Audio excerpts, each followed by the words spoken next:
Amina. Asante, tunamshukuru Mungu tena kwa siku hii mpya ambayo Bwana ametupa, ambayo tunaendelea na mafunzo yetu ya kutafuta uso wa Mungu. Sema kutafuta uso wa Mungu.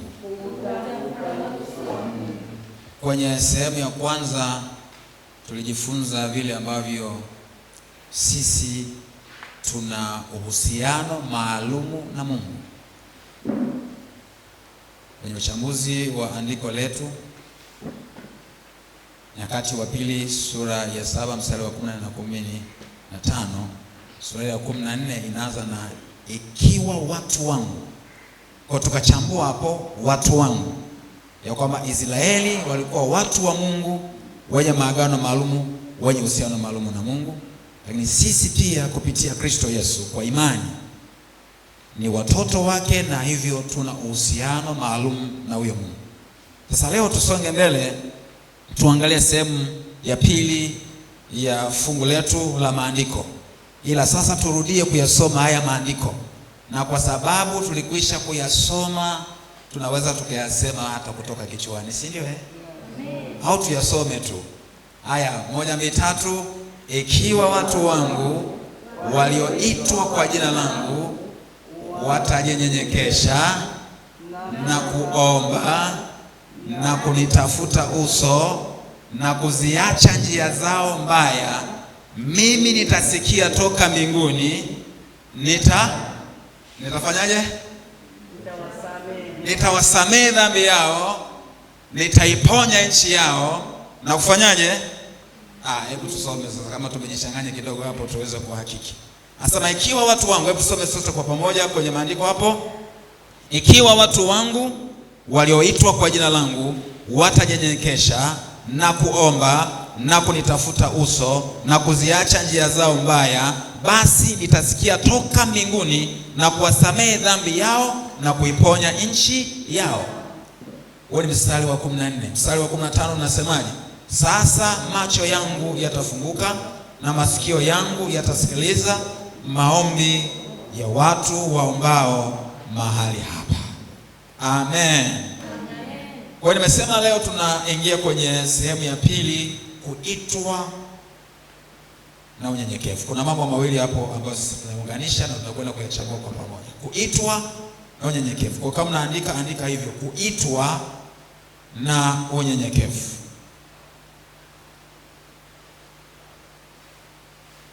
Wanasema ikiwa watu wangu walioitwa kwa jina langu, walioitwa kwa jina langu, walioitwa kwa jina langu. Tunatakiwa tujue maana ya kuitwa kwa jina la Mungu. Nini kinachomaanishwa hapo? Walioitwa kwa jina langu, walioitwa kwa jina la Mungu, maana yake ni nini? Tukichunguza maandiko kama ambavyo tutajaribu kuchunguza baadhi ya maandiko hapo, unakuja kugundua kwamba kinachomaanishwa hapo ni kuitwa kwa mamlaka ya ubaba. Kuitwa kwa mamlaka ya ubaba. Ukisoma Isaya ya 43, Isaya sura ya 43 ule mstari wa 6 na wa 7, utaona vile ambavyo Mungu anawaita Israeli wanaye, na hasa kwenye ule mstari wa 6. Yaani kwenye Waefeso sura ya 3 ule mstari wa 14 na wa 15 anasema hivi: kwa hiyo nampigia Baba magoti, ambaye kwa jina lake ubaba wote wa mbinguni unaitwa.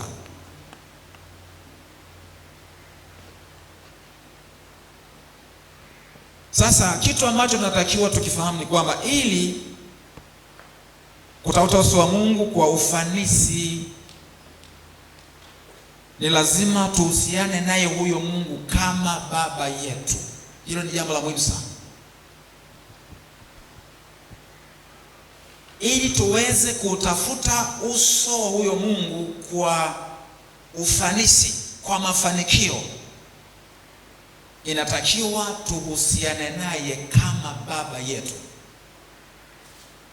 Sasa jambo hili linahitaji uelewa linahitaji kulitambua vizuri, lakini linahitaji kuliishi.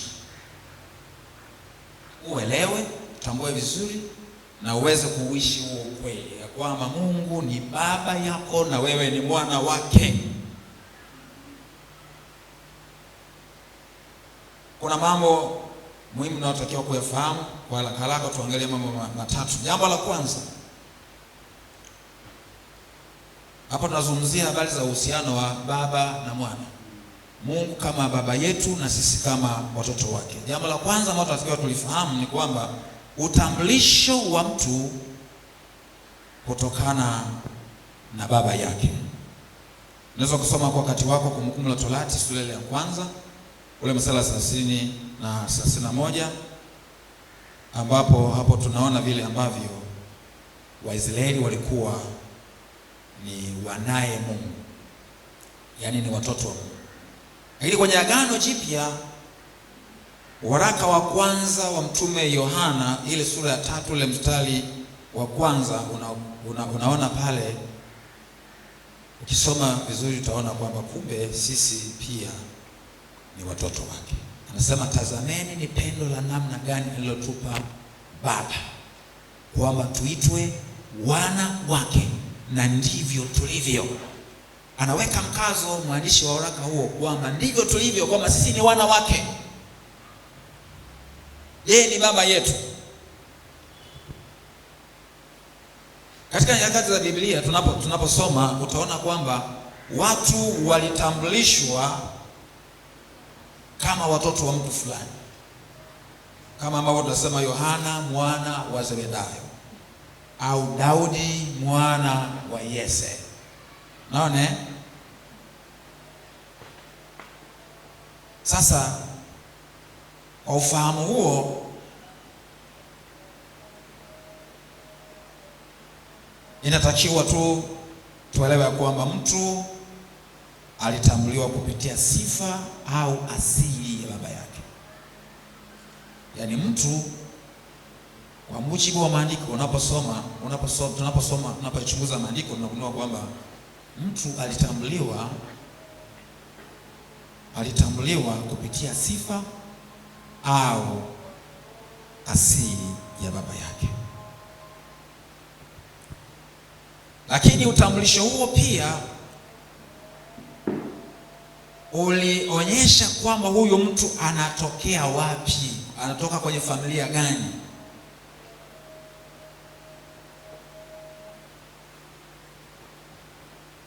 Kama itatokea mtu anajikuta anaishi lakini haelewi baba yake, haelewi mama yake, haelewi watu wa familia yake, sio jambo zuri kwa huyu mtu, kwa sababu kwa asili mtu lazima awe kuna ile wanaita a sense of belonging, yaani kule kujitambua kwamba mimi natokea wapi, asili yangu ni ipi, ni jambo muhimu sana. Sio muda mrefu sana nilisoma kwenye mtandao, kuna mtu alikuwa anajieleza, sio nilisoma ila nilisikia kwenye mitandao ya kijamii. Kuna mtu ambaye ilitokea tu hajui sasa baba yake, hajui mama yake, ni mtu ambaye aliokotwa tu na Msamaria mwema.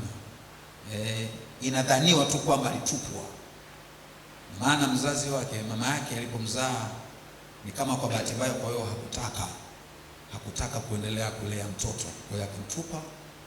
Msamaria mwema akamwokota, akamlea. Lakini familia ambako alilelewa walijua huyu sio ndugu yetu wa damu, sio ndugu yetu wa damu. Kilichotokea ni nini? Bahati mbaya, kabla hajaendelea sana na maisha, yule aliyekuwa amemthamini, amemwokota, akamfanya kuwa mtoto wake na akamlea kama mtoto wake, akawa ametwaliwa, amekufa mapema. Sasa hawa wengine hawakumkubali kama ndugu yao, walianza kumnyanyasa, na baadaye akalazimika, mazingira yalijipa tu, akalazimika kuondoka kwenye familia hiyo. Maisha aliyoishi yakawa ni maisha magumu, lakini jambo lililomtesa zaidi ni kwamba hajui hasa asili yake. Yaani hata hajui ni kabila, yaani hajui baba yake ni nani, mama yake ni nani, ni kabila gani, yaani hajui. Kwa hiyo jambo lilikuwa linamsumbua sana. Kwa hiyo mtu huwa anatambuliwa kupitia sifa au asili ya baba yake, na kwa njia hiyo inajulikana kwamba yeye ni wa familia ipi. Lakini jambo la pili ambalo tunatakiwa kulifahamu ni kwamba baba ni mlezi na ni mlinzi wako, na maisha yako ni kipaumbele chake. Maisha yako wewe mtoto kwa baba ni kipaumbele, ni kitu cha thamani, ni kitu kikubwa.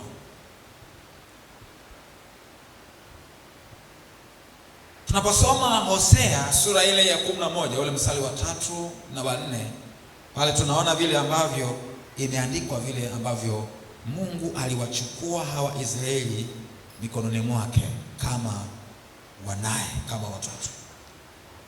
Sasa Mungu kama baba, kwa namna ambavyo anatujali na namna ambavyo yeye anahakikisha kwamba sisi tunakuwa salama, tunaona kwamba yeye huwa anatupatia mahitaji yetu. Kwenye Agano Jipya tunaposoma Luka 11 ule mstari wa 9 mpaka 13, utaona pale vile ambavyo imeandikwa. Utaona pale.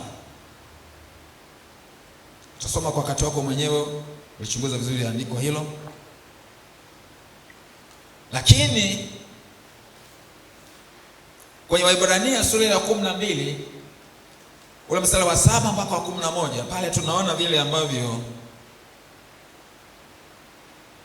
huyo Mungu kama baba yetu, na kwa sababu hataki tuharibikiwe, kuna namna ambavyo anataka tuwe ambayo ni njema, huwa anaturudi kama wanawe.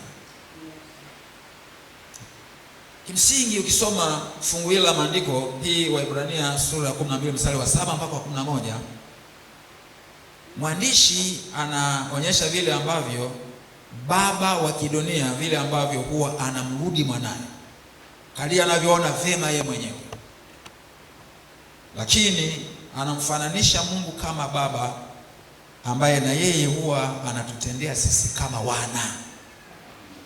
Kwa hiyo mstari wa 7 anasema hivi: ni kwa ajili ya kurudiwa mwastahimili, Mungu awatendea kama wana. Maana ni mwana yupi asiyerudiwa na babaye? Nina wadogo zangu fulani ambao baba yao alikufa mapema, alafu wakalelewa na baba mkubwa na mama yao mkubwa. Kwa maana sasa walienda kulelewa kwenye familia nyingine.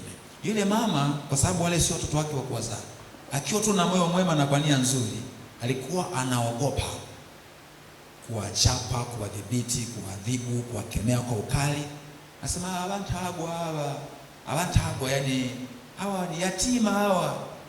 Kwa hiyo alikuwa anaogopa pia ile lawama sionekane kama anawatesa na nini. Kwa hiyo hakuwa na ubaya nao, lakini watoto wale future zao hazijawa vizuri.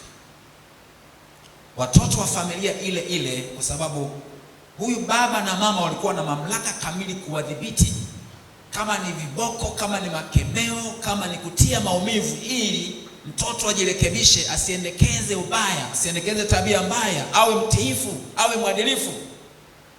Wale watoto waliokuwa ni watoto halisi kwenye familia ile, walikuwa tu wako vizuri na walikuwa wakawa na maisha yao fulani mazuri tu.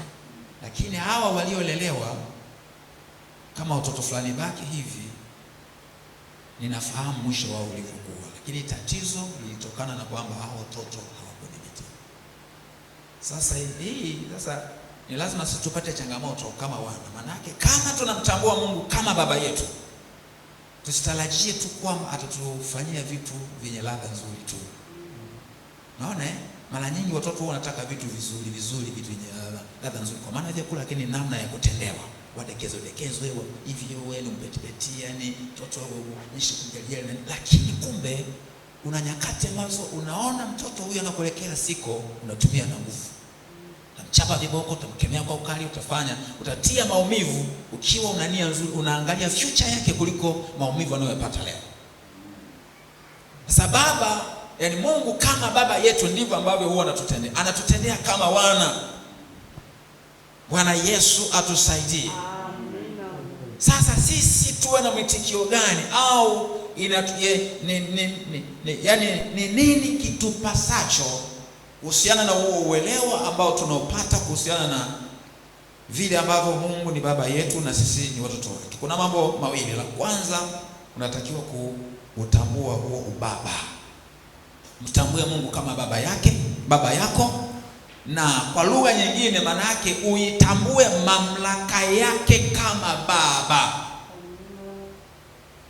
Leo hii kuna watoto mtaani wengine wanasemaga kwa lugha nzuri ya kidemokrasia kwamba wanaoishi kwenye mazingira magumu. Sio wote kwamba hawana familia za kuwalea. Wengine ni watoto watukutu waliokataa kudhibitiwa, wakakimbia mtaani ili waishi maisha yenye uhuru, lakini maisha hatarishi.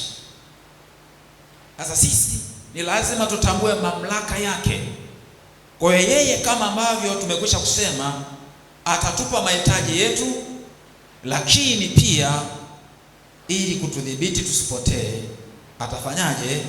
Ataturudi. Kwa tutambue mamlaka yake. Lakini namba mbili, sisi wenyewe tujitambue kwamba sisi ni watoto wa nani. We have identity. Tofauti na yule kijana ambaye nilimsikia kwenye mitandao, ambaye alilelewa kwenye familia ambako yeye si wa familia ile kwa damu, na vile ambavyo ilipoonekana amekataliwa, vile ambavyo ilikuwa ina pain, inampa shida, ni tofauti na wewe unao utambulisho, baba unayemfahamu, baba wa mbinguni. Amen. Amen. Na kama kuna mtu ambaye ananisikiliza, inawezekana unasikiliza kwa njia labda ya mtandao wa kijamii au kwa namna yote ile unayasikiliza haya, nataka nikutie moyo ya kwamba ukimpa Yesu maisha yako, baba anakuwa ni baba yako. Unatakiwa utambue mamlaka yake kama baba mwenye kukutunza, kukulinda, kukupa mahitaji yako, lakini pia uitambue mamlaka yake kwamba yeye ana mamlaka kukudhibiti pale unapoenda isivyo. Wanasema vijana leo, ukizingua unazinguliwa. Ukizingua mbele za baba, na yeye anakuzingua, lakini nia yake ni nzuri ili kwamba usipotee. Sasa kujitambua huko kutakufanya wewe uishi namna tofauti, kwa maana ya kwamba mtazamo wako, fikra zako, tabia zako, maneno yako, mwenendo wako vitaendana na vile unavyojitambua kwamba wewe ni wa nani, ni mtoto wa nani. Maana unatambulishwa kwa asili yako na kwa sifa yake. Mungu ni wa namna gani? Maana yake lazima umfananie. Baba yako kama anajulikana, kuna vitu kifanya mtaani wanashangaa, huyu mtoto wa nani huyu, wa fulani? Inakuwa anafanya mambo kama haya. Wanavyomfahamu baba yako na yale wanayoyaona kwako vina contradict nani. Lakini kama wewe umezibeba tabia za mzazi wako, huko kwingine utakapojitambulisha au utakapotambulisha kwamba wewe ni mtoto wa fulani, wasema ni kweli, huyu ni kweli mtoto wa fulani. Yaani wanaona ni kweli vinaendana. Unaendana naye, hadhi yake, sifa yake, heshima yake, tabia zake. Ndio hiyo unasema kwamba like father and son. Yaani kama alivyo baba yako ndivyo na wewe ulivyo. Sasa ukijitambua kwamba wewe ni mtoto wa Mungu, maana yake utatia jitihada ya kumfanania. Tabia zako ziwe kama yeye, mwenendo wako uwe kama yeye, kufikiri kwako kama yeye, mitazamo yako inayoendana na mitazamo yake, maneno yako, matendo yako, vipaumbele vyako, kila kitu, mwonekano wako utakuwa kama yeye. Sasa uhusiano unatakiwa ukuzwe. Tunapoanza kuamini, ule ni mwanzo tu. Yaani ile siku tunapofanya uamuzi tukampa Yesu maisha yetu, ule ni mwanzo tu wa mahusiano. Mahusiano hayo ubora wake haukamiliki kwa siku moja. Ni mchakato unaochukua muda mrefu, na nilisema tu kwa urahisi kwamba ni mchakato endelevu katika maisha yetu yote. Kila siku lazima tutie bidii kwamba mahusiano yetu na Mungu ya leo yawe bora kuliko ya jana, ya kesho yawe bora kuliko ya leo. Unaona lazima tutie jitihada, lakini jitihada hiyo sio jitihada tu ya kibinadamu pekee. Hapana, jitihada ya kibinadamu inahusika, lakini nataka nikutie moyo, upo msaada wa Mungu. kujitahidi kwamba hilo liwezekane. Yaani kuna namna ambavyo bila msaada wa Mungu haiwezekani, lakini kwa msaada wa Mungu inawezekana. Sasa tuangalie nafasi ya Roho Mtakatifu katika kukuza uhusiano wetu na Mungu kama baba yetu. Na uhusiano huu nataka tujifunze kupitia Warumi sura ya 8. Warumi sura ya 8. Tasoma ule mstari wa 12 mpaka wa 17. Warumi sura ile ya 18 mstari ule, nimesema 8. Warumi sura ya 8, sio 18. Warumi sura ya 8 ule mstari wa 12 mpaka 14. Biblia inasema hivi: basi kama ni hivyo ndugu, tu wanene si wa mwili, tuishi kwa kufuata mambo ya mwili. Kwa maana kama tukiishi kwa kufuata mambo ya mwili, mwataka kufa. Bali kama mkiishi matendo, kama mkiafisha, hebu nianze pia mstari wa 12. Basi kama ni hivyo ndugu, tu wanene si wa mwili, tuishi kwa kufuata mambo ya mwili. Kwa maana kama tukiishi kwa kufuata mambo ya mwili, mwataka kufa. Bali kama mkiafisha matendo ya mwili, kwa Roho mtaishi. Kwa kuwa wote wanaoongozwa na Roho wa Mungu, hao ndio wana wa Mungu. Kwa kuwa hamkupokea tena roho ya utumwa iletayo hofu, bali mlipokea roho ya kufanywa wana, ambayo kwa hiyo twalia Aba, yani Baba. Roho mwenyewe hushuhudia pamoja na roho zetu ya kuwa sisi tu watoto wa Mungu. Na kama tu watoto, basi tu warithi wa Mungu, warithio pamoja na Kristo, na tukiteswa pamoja naye, ili tupate na kutukuzwa pamoja naye. Sasa kuna mambo mawili matatu nataka tuiangalie hapo. Jambo la kwanza, hatuwezi kuyafisha matendo ya mwili. Sio hatuwezi, hutuwezesha. Yaani Roho Mtakatifu hutuwezesha. Hatuwezi kuyafisha matendo ya mwili bila msaada wa Roho Mtakatifu. Roho Mtakatifu hutuwezesha kuyafisha matendo ya mwili ili uhusiano wetu na Mungu kama baba yetu uwe hai. Matendo ya mwili yanatokana na asili ya dhambi, lakini Roho Mtakatifu huwa anawezesha mchakato wa kuyafisha matendo ya mwili, kwa maana ya kudhibiti asili ya dhambi. Asili ya dhambi ikipata nafasi ikiwa hai, yenyewe inakuvuta kwenye tamaa mbaya na kwenye matendo yanayojulikana kama matendo ya mwili. Katika Wagalatia sura ya 5 mstari wa 17 na kuendelea, pale unaona vile ambavyo Wagalatia waliaswa na Paulo kwamba waenende kwa Roho. Sasa basi nasema enendeni kwa Roho, wala mtasikiliza kama tamaa za mwili. Na anaonyesha vile ambavyo hawa Wagalatia wakienenda kwa Roho, matokeo yake itakuwa ni kuzaa tunda la Roho ambalo tunasoma katika mstari wa 22 na 25. Lakini kama wakienenda kwa mwili, kwa maana wakienenda kwa kufuata matendo ya mwili, kwa kufuata matakwa ya asili ya dhambi, matokeo yake ni kwamba hawa watu wataishia tena matendo ya mwili ambayo yametawala, sio sharati, uchafu, usaliti. Sasa yote hayo kama ambavyo tulijifunza kwenye ile sehemu ya kwanza, zote hizo ni kelele. Ni kelele za ndani. Ina maana sasa kwa msaada wa Roho Mtakatifu kelele za ndani zinadhibitiwa. Amen. Lakini namba 2, sasa hilo la kwanza ni mstari ule wa 12 mpaka 14.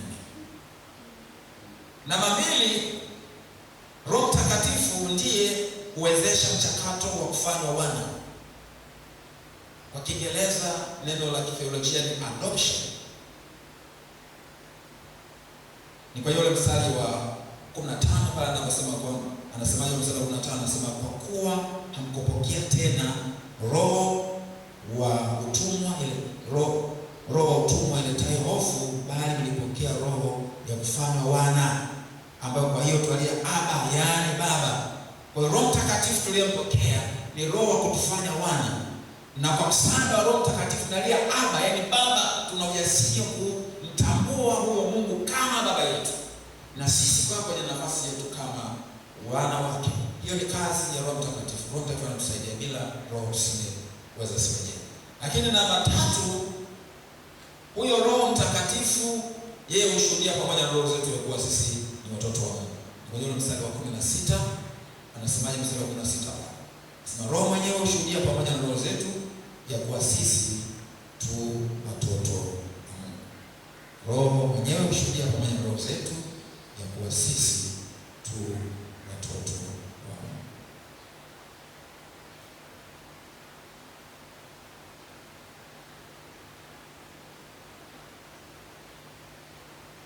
Tuangalie sasa swala la unyenyekevu. Maana nasema kwamba kwenye sehemu ya pili kuna mambo mawili pale, kuna kuitwa na unyenyekevu. Amen. Ikiwa watu wangu walioitwa kwa jina langu, ama tumeitwa kwa mamlaka ya Baba, na hapa tunajitambua kwamba sisi ni watoto wa Mungu na Mungu ni Baba yetu, lakini anasema kwamba wakinyenyekesha, hao walioitwa kwa jina la Baba, kwa jina la Mungu, ikiwa watafanyaje? Watajinyenyekesha. Sasa tuangalie hili swala la unyenyekevu. Unyenyekevu ni kinyume na kiburi. Sasa kiburi ni kitu kibaya sana, unajua. Tulipokuwa tunashughulikia kelele za ndani ambazo zinaathiri mahusiano na mawasiliano yetu na Mungu, tulisema kikwazo kingine ni kiburi. Na maana kielekeza kiburi, na maana hiyo ni kelele ya ndani ambayo itaathiri mawasiliano yako na Mungu. Huwezi kutambua sauti ya Mungu, huwezi kuelewa sauti ya Mungu, huwezi kuitikia sauti ya Mungu ukiwa una hali ya kiburi. Sasa kiburi ni nini? Tunaweza tukakitafsiri kwa namna mbalimbali. Kiburi ni neno kubwa, neno pana sana. Hatuwezi kulichambua kwa upana wake na ukina kabisa katika somo, lakini tuangalie tu angalau vitu vichache vya kutusaidia angalau tupate picha kama kiburi ni. Na maana wangapi wanafahamu batamzinga? Sinaona batamzinga. Sasa ile dume huwa linafanyaje? Linajitanua namna hii na manyoya yake linasimamisha namna hii. Hiyo unajua kwa nini wanafanya vile? Linafanya vile kwa ajili ya kuvuta. Kuna kitu kwa Kiingereza wanasema attention, to draw attention. Kwa Kiswahili neno attention ni nadhari. Kwa hiyo ni kuvuta nadhari. Dume hii inataka lionekane hasa kwa majike. Unaona jamani, jambo hili si mnalifahamu hata kwa binadamu. Mara nyingi sasa vijana huwa hawataki kuonekana ni figure mbele ya wadada. Kuna namna ambapo anajikakamua muonekano wake huo, na anaweza akajifanya na hela wakati hana. Zamani nadhani ya mambo sasa hivi lakini zamani ilikuwa mwanaume analazima mpaka nguo, na hasa nyakati za matukio hataki kuonekana mnyonge, anataka atokelezee ili avute nini? Nadhani avute attention ya wadada. Jamani, mambo haya yapo mpaka leo au hayapo? Sio ya zamani tu. Hasa batamzinga ndio tabia zake hizo. Sasa hicho ni kiburi. Lakini kiburi unaweza kukiona pia kwa paka. Paka akitishiwa na mnyama mkubwa kuliko yeye kama mbwa, kuna namna ambavyo huwa anajitutumua. Hapo naomba mimi. Kuna namna anatoa milio ambayo ni kama ya kutisha. Na anajitutumua kana kwamba aonekane mkubwa kuliko uhalisia wake. Wangapi wamekuona paka akifanya vitu vya namna hiyo? Kuna paka mmoja alijitutumua hivyo, lakini aliishia kuliwa. Alikufa. Kiburi hakikumsaidia. Sasa hicho jamani ni kiburi. Sasa Bwana Yesu tusaidie sana. Sijui na wewe una shida pengine za namna hiyo za kiburi, kwa maana ya kutaka kuvuta nadhari, kutaka pengine kuonekana. Kama ni mtu ambaye una mtazamo sana wa kutaka kuvuta watu, ya kutaka kuonekana, unataka usifiwe, unataka vipi, basi ndio unafanana na batamzinga. Naona? Lakini pale ambapo unataka kujifanya na uwezo ambao hauna, una nguvu ambazo hizo nguvu hauna, unataka ujionyeshe mkubwa kuliko Bwana wewe unafanya kama anavyofanya paka. Jamani, hicho ni kiburi. Hiyo paka ambaye anasema alishakuliwa angejitahidi tu kukimbia afadhali, pengine mbio zingemwokoa, lakini kiburi chake kwa kujitumia mbele ya Mungu kilimpoza. Maana Yesu atusaidie sana. Kwenye Biblia kuna mifano mingi, lakini tuangalie tu michache hapa sasa, tuseme miwili. Nebukadreza, ukisoma story yake kwenye ile sura ya 4 mstari wa 28 mpaka 97, ni story ya kusikitisha sana ya Nebukadreza kwa sababu ya kiburi chake. Alipoangalia ule mji akasema, mji uliojenga mji wa kifahari wa kidogo, kao langu na nini, kuna namna ambavyo alijivuna. Mungu akakasirika. Tunaelewa kiburi kilimponza na nini kilichotokea kwenye maisha yake. Alifukuzwa, akafukuziwa mbali kwa mapolini, akaishi na wanyama huko, hata umande huko, akala manyasi kama ng'ombe wakati yeye ni binadamu. Akabadilika kabisa, naye akawa kama mnyama kwa muda wa miaka mingapi?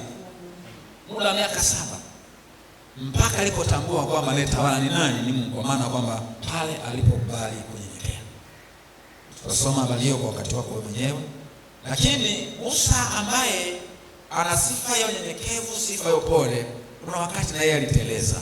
Unaposoma habari zake katika ile Hesabu 20 mstari wa 10 mpaka 12, kuna tukio ambalo sio zuri sana, ambapo kwa sababu ya hasira Musa hakufuata maelekezo aliyopewa.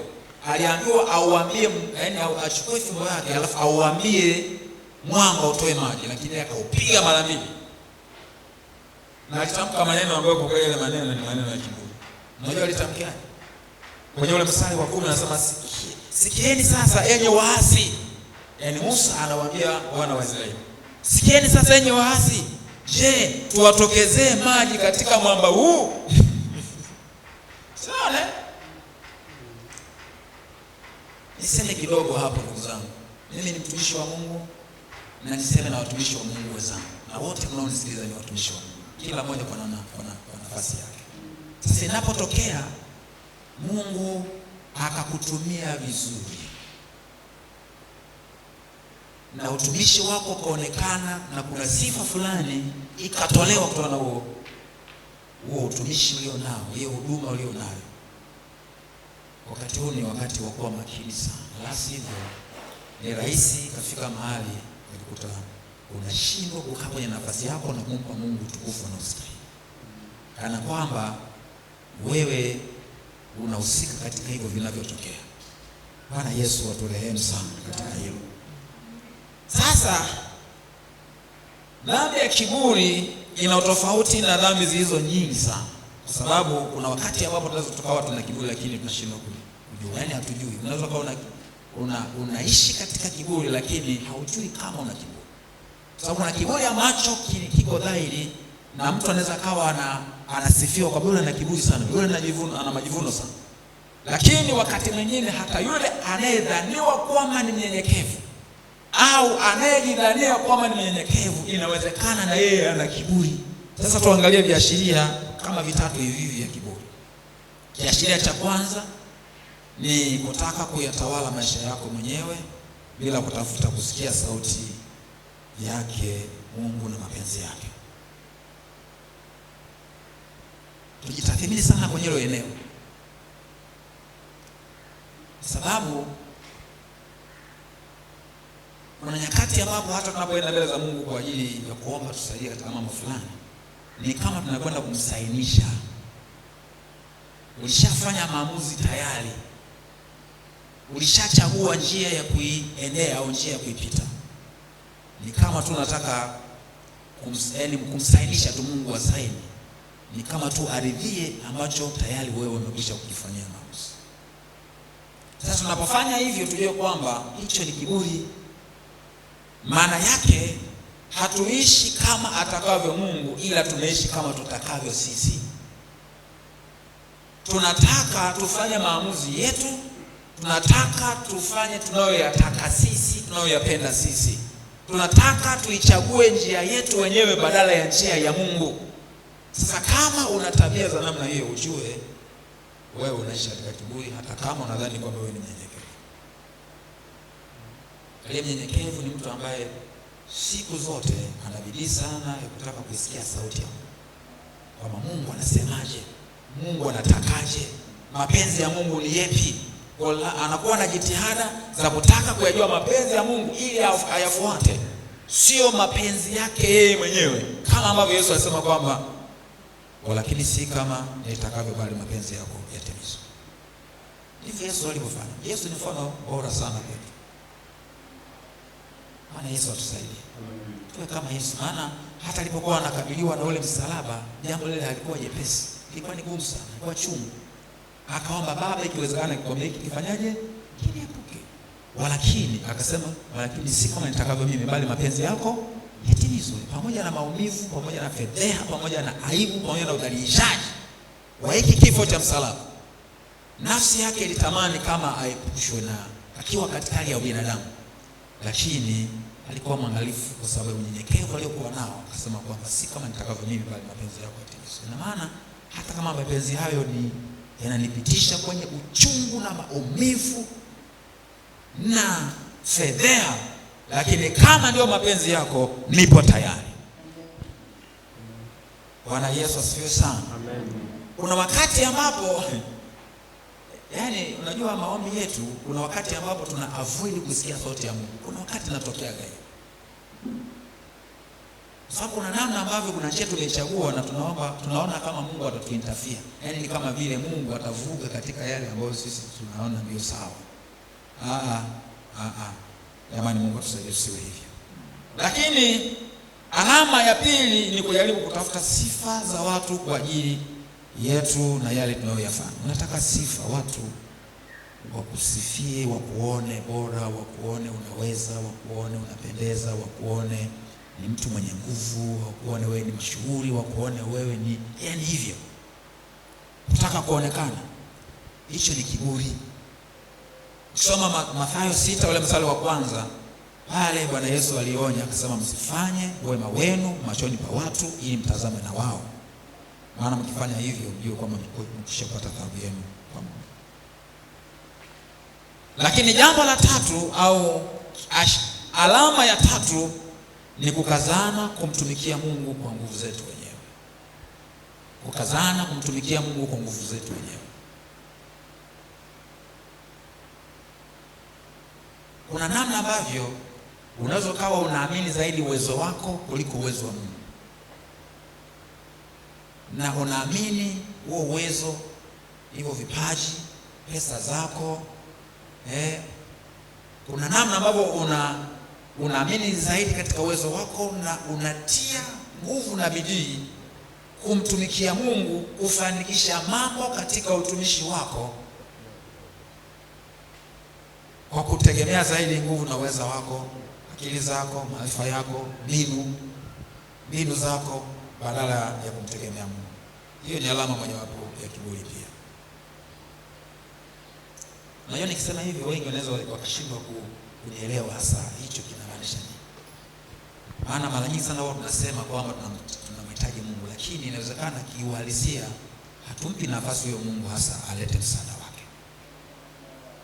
Na wakati mwingine sasa huwa tunapitia, Mungu huwa anatufunza kwa njia ngumu sana.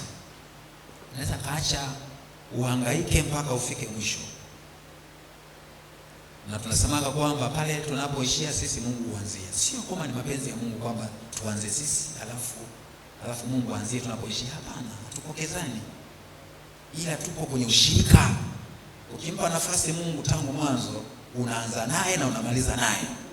Ila mara nyingi sisi huwa tunaanza wenyewe, tukishindwa ndio tunampa nafasi Mungu. Bwana Yesu aturehemu.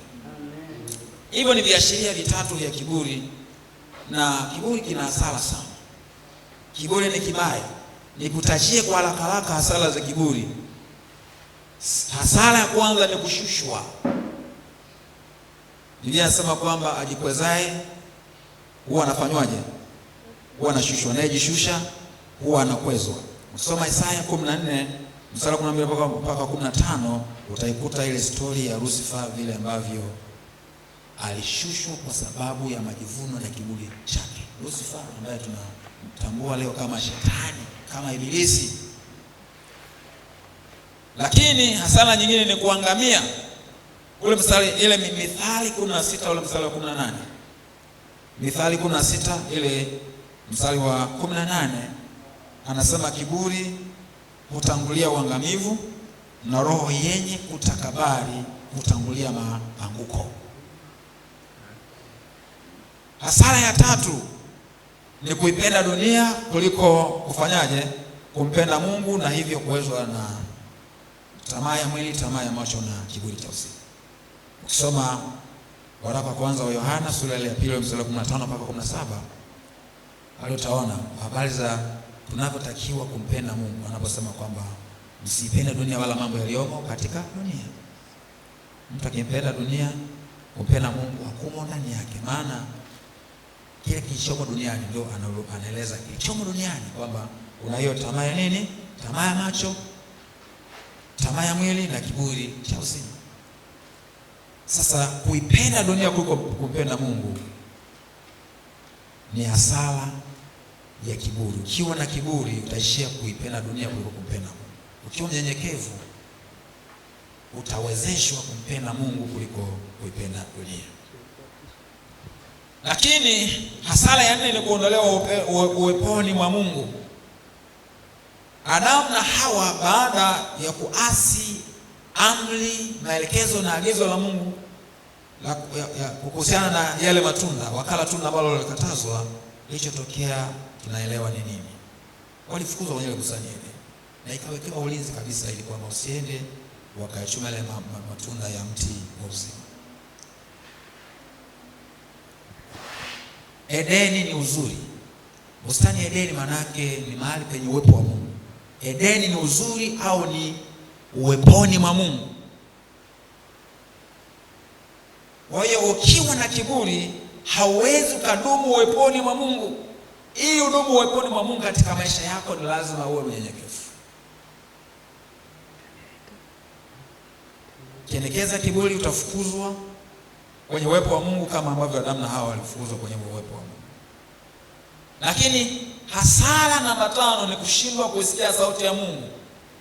Ndio hizo ambazo tulishajifunza kwamba ni kelele za ndani. Hauwezi ukaisikia na kutambua sauti ya Mungu ipasavyo kama umeendekeza kiburi. Hasara ya 6 ni kupata aibu. Kisoma ile Mithali 11 mstari wa 2, anasema kijapo kiburi ndipo ijapo aibu.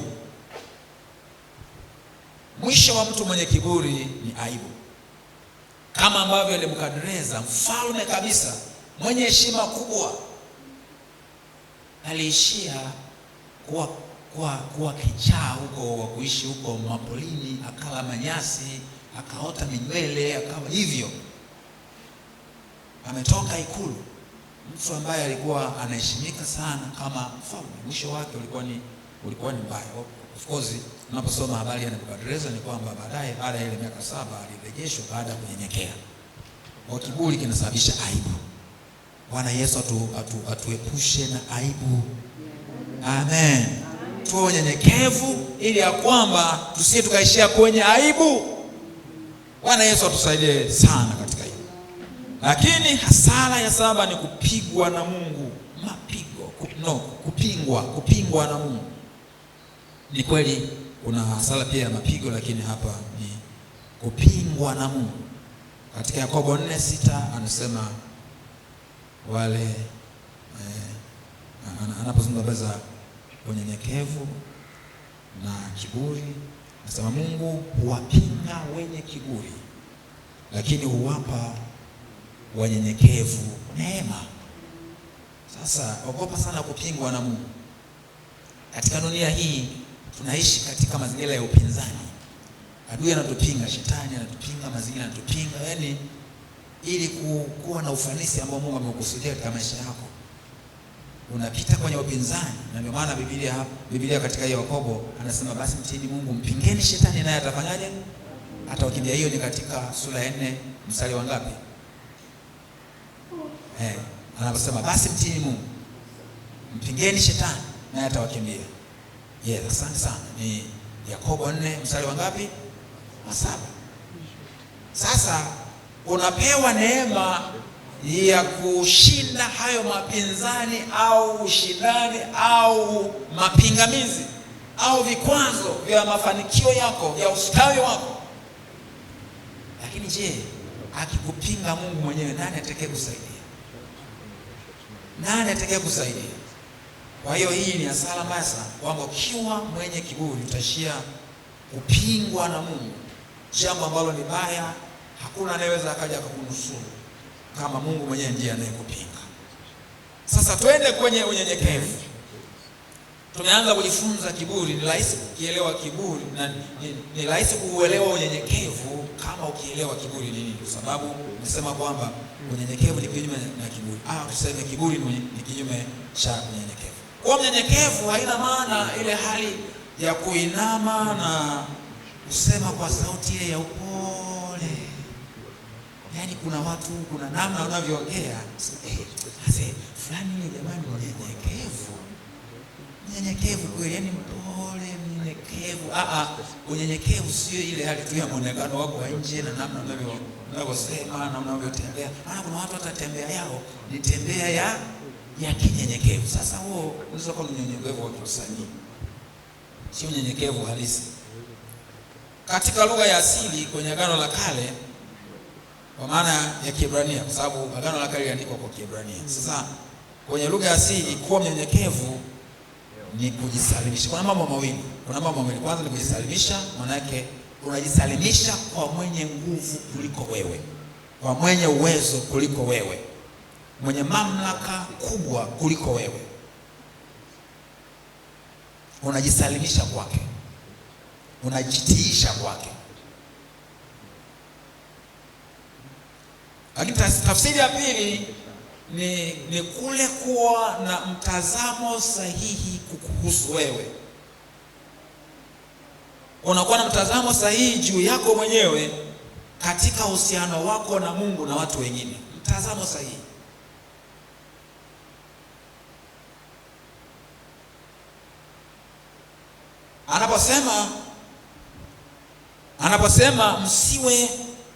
Anaposema msinie makuu kuliko mwezavyo, kinachomaanishwa kingine ni kwamba usiwe na mtazamo ambao ni tofauti na uhalisia wa vile ulivyo. Bwana Yesu atusaidie. Sasa huo ndio unyenyekevu, huo ndio tafsiri ya unyenyekevu, na tumekwisha kuona kwamba Kristo ndio mfano bora wa unyenyekevu, ambapo sasa tunaposoma Yohana 13 ule mstari wa 2 mpaka wa 15, pale tunaona vile ambavyo Bwana Yesu aliwatawadha wanafunzi wake miguu. Alafu akawaambia alivyofanya hivyo amewapa kielelezo.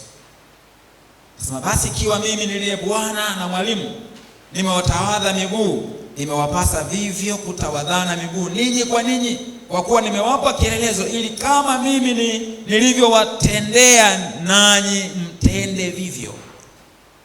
Kutawadha miguu ilikuwa ni kazi duni aliyoifanya mtumwa. Sasa Bwana Yesu ambaye alitambuliwa kama Bwana, alipofanya kazi ile ya kuwatawadha miguu wanafunzi wake, ilikuwa ni unyenyekevu hali ya juu sana. Na ndio maana Petro alitaka kukataa kwamba no, haiwezekani ukanitawadha mimi. Haiwezekani kabisa. Lakini Bwana Yesu akamshinikiza Petro kwamba nisipokutawadha miguu sina shirika nao. Petro akasema kama ndivyo basi tawadha na miguu na kichwa na kile kitu. Akasema inatosha tu kutawadha miguu. Unaona? Kwa hiyo Bwana Yesu ni mfano bora wa unyenyekevu, na sisi katika kuhudumiana au kutumikiana tunatakiwa tujivike unyenyekevu. Na ndio maana alisema hiyo Petro pia kwamba sisi sote tujivike unyenyekevu tupate kufanyaje? Kuhudumiana. Kwa sababu kule kutawadha miguu ile ni ishara ya unyenyekevu. Bwana Yesu atusaidie sana.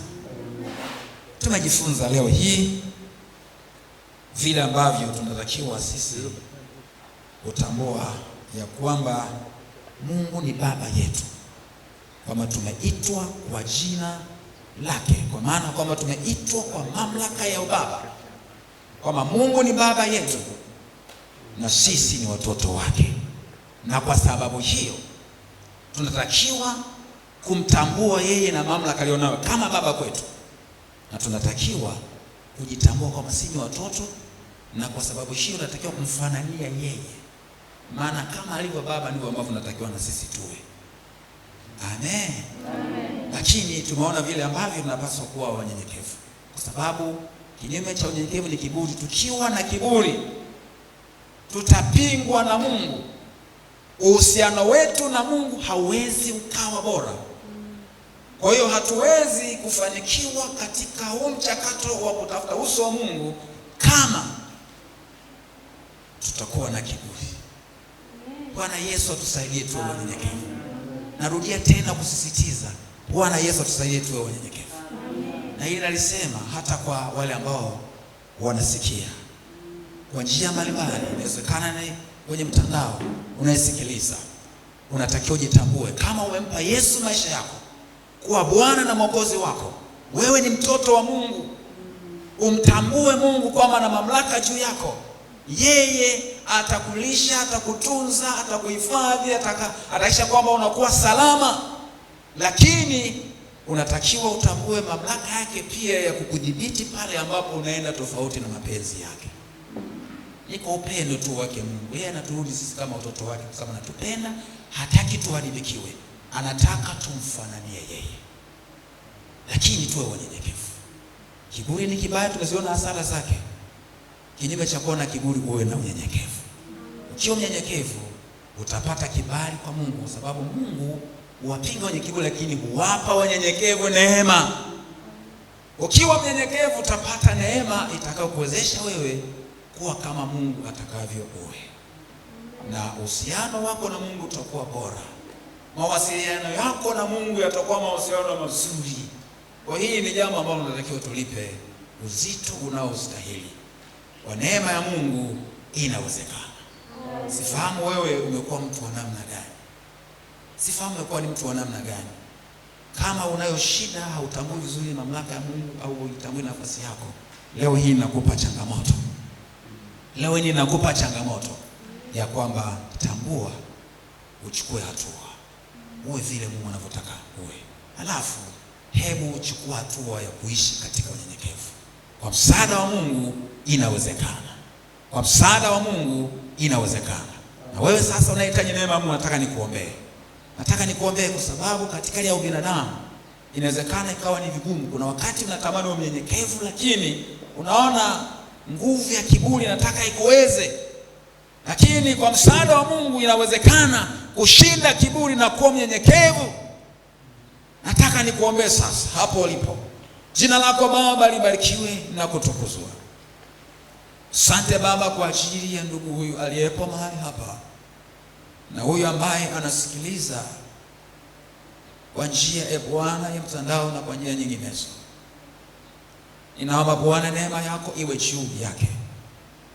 Maana kwa sababu ya asili ya dhambi kuna wakati unatokea mvutano, kama alivyosema Paulo katika Warumi sura ile ya 7, ya kwamba lile jema nilitakalo silitende, lakini baya nisilolitaka ndilo ninalolitenda.